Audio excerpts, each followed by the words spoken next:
Apple just launched something that could completely shake the laptop market. Meet the MacBook Neo, Apple's brand new budget MacBook starting at around $600, or even $500 with education pricing. That instantly makes it one of the cheapest Macs ever. But there's one big controversy.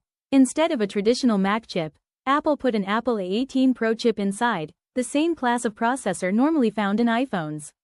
So the big question is simple. Is this budget Mac actually powerful, or painfully slow? Let's find out. First impressions are surprisingly good. The MacBook Neo feels incredibly solid and premium for the price. The design is rounded and lightweight, almost a softer, more playful version of Apple's typical MacBook look.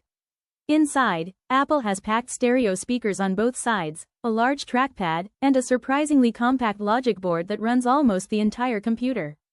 It's classic Apple engineering, fitting serious hardware into a tiny space. Even the keyboard uses Apple's familiar Magic Keyboard design, which means typing feels almost identical to much more expensive MacBooks. For a budget laptop, the display is actually impressive. You're getting 500 nits of brightness, which is the same brightness level found in many premium laptops. That means it's brighter than most cheap Windows laptops in this price range. But there are some compromises. Unlike the MacBook Air, M4, there's no MagSafe charging. Instead, you only get 2 USB-C ports. And interestingly, only one of those ports runs at full speed.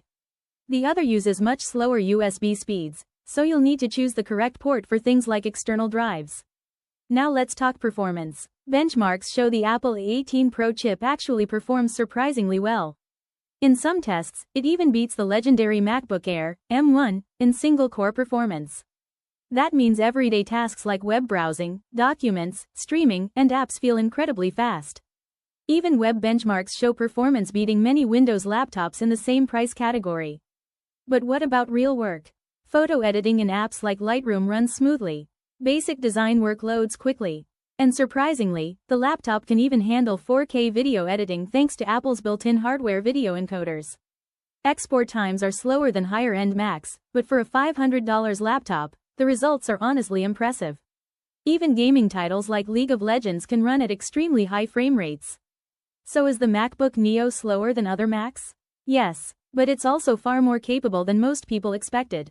For students, casual users, and everyday tasks, this laptop delivers excellent performance, premium build quality, and Apple's ecosystem at an incredibly low price. And that combination could seriously disrupt the entire budget laptop market. Because if a $500 MacBook can do almost everything most people need, why would anyone buy a cheap plastic laptop instead?